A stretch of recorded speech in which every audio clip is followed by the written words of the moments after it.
अज्ञात की ओर। मैंने इससे पहले कभी इतनी निराशाजनक और इतनी दुष्कर सर्दी अनुभव नहीं की थी।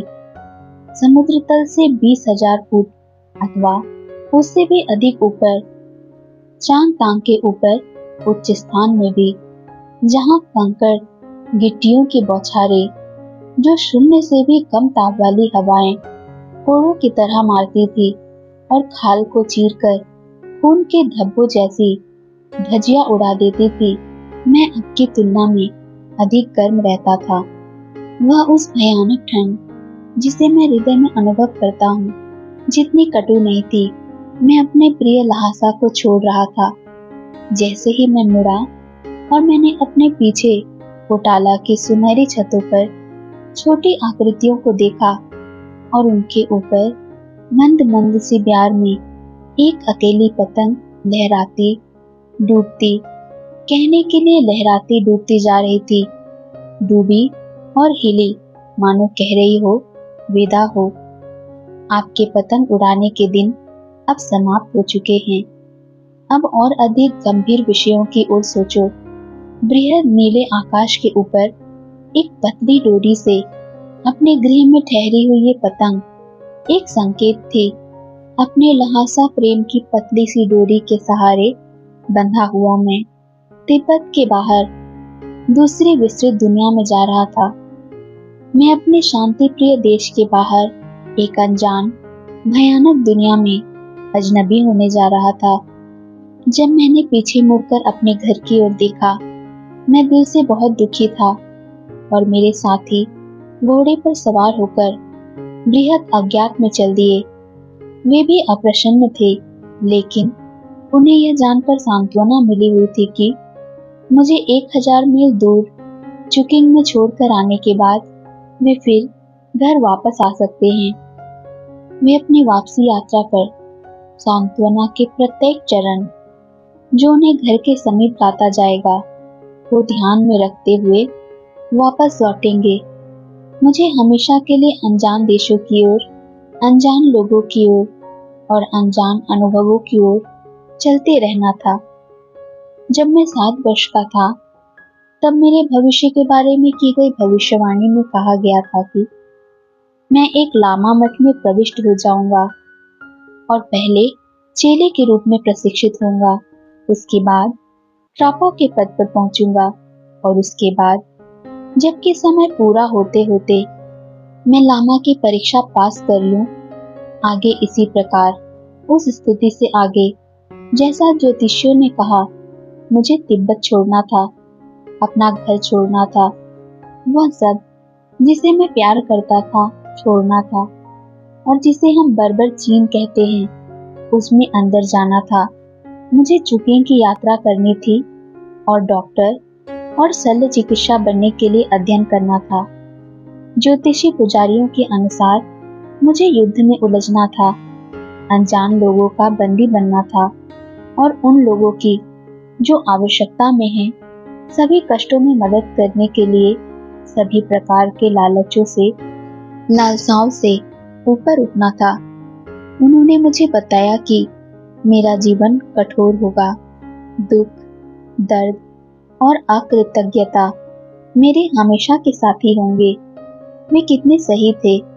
इसलिए अपने दिमाग में इन विचारों के साथ जो किसी भी प्रकार से प्रसन्न विचार नहीं कहे जा सकते थे, मैंने अपने साथियों को आगे बढ़ने का आदेश दिया।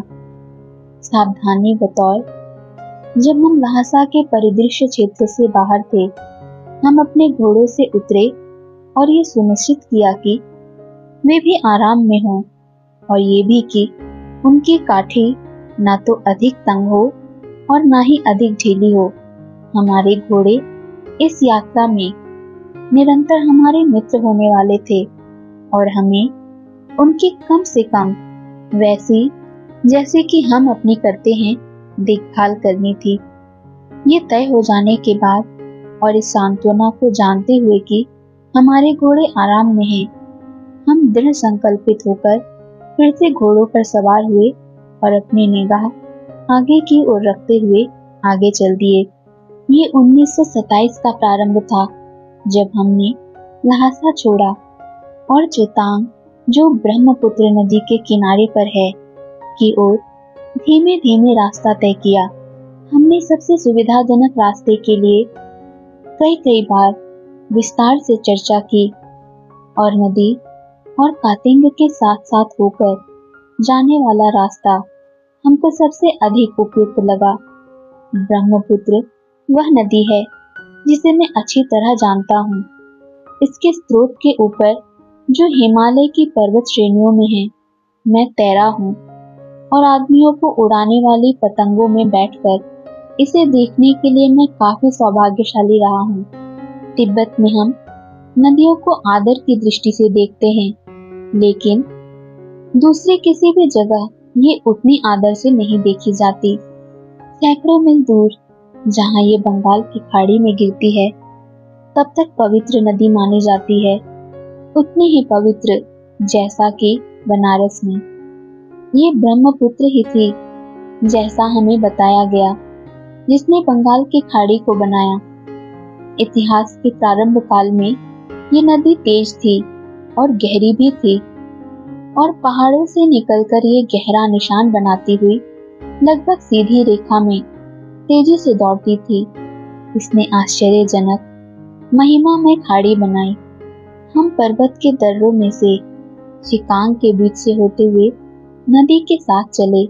पुराने दिनों में, खुशी के दिनों में, जब मैं बहुत छोटा था, शिकांग तिब्बत का ही एक हिस्सा था, एक प्रांत था।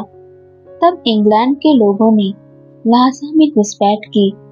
उसके बाद घुसपैठ करने के लिए चीनी लोगों का साहस बढ़ गया, जिससे उन्होंने शिकांग को अपने कब्जे में ले लिया। वे घातक बदनीयती के साथ मारते हुए, बलात्कार करते हुए, लूटमार करते हुए हमारे देश के उस हिस्से में घुसे और उन्होंने शिकांग को अपने कब्जे में ले लिया। उन्होंने अपने चीनी अधिकारियों की, जो अपने उच्च अधिकारियों का अनुमोदन न पाने के कारण दंड स्वरूप शिकांग भेजे गए थे, यहाँ नियुक्तियां की। दुर्भाग्यवश उन्हें चीनी सरकार ने कोई समर्थन नहीं दिया। उन्हें स्वतः ही अपने ढंग से अपनी व्यवस्था करनी पड़ती थी। हमने देखा कि ये चीनी अधिकारी केवल कठपुतलियां मात्र थे, असहाय व्यक्ति, शक्तिहीन, जिनके ऊपर हमने देखा कि तिब्बती लोग हंसते थे। वास्तव में हम उस समय चीनी अधिकारियों का हुक्म मानने का नाटक करते थे, परंतु उसमें कोई नम्रता नहीं थी। जैसे ही उनकी पीठ फिरती, हम अपने ढर्रे पर चल पड़ते। दिन प्रतिदिन हमारी यात्रा जारी रही। हमने अपने रुकने के स्थानों को लामा मठ में जाने को, जहां हम रात को रुक सकते थे, अपनी सुविधा अनुसार चुना। लामा के रूप में वास्तव में मैं एक एबट और एक स्वीकृत अवतार था। हमारा बहुत अच्छा स्वागत किया गया, जितने की भिक्षुक व्यवस्था कर सकते थे। इसके अतिरिक्त मैं दलाई लामा के व्यक्तिगत संरक्षण में यात्रा कर रहा था और ये वास्तव में बहुत महत्व रखता था। हमने कातिंग की तरफ रुख किया। यह अत्यंत प्रसिद्ध व्यापारिक नगर है याक की बिक्री के लिए, और विशेष रूप से चाय, जो हमें तिब्बत में इतनी मजेदार, रुचिकर लगती थी कि ईंटों के निर्यात केंद्र के रूप में मशहूर। ये चाय चीन से लाई जाती थी। ये सामान्य चाय पत्ती नहीं थी, परंतु कमोवेश एक रासायनिक काढ़ा जैसा था, क्योंकि चीन में खाना बहुतायत में नहीं था, जैसा कि विश्व के दूसरे भागों में है, और इसलिए हमारी चाय को एक सूप के रूप में और एक पेय के रूप में होना होता था। कातिंग में चाय को मिश्रित किया जाता है और जैसा कि सामान्यतः कहा जाता है, खंडों और ईंटों के रूप में बनाया जाता है।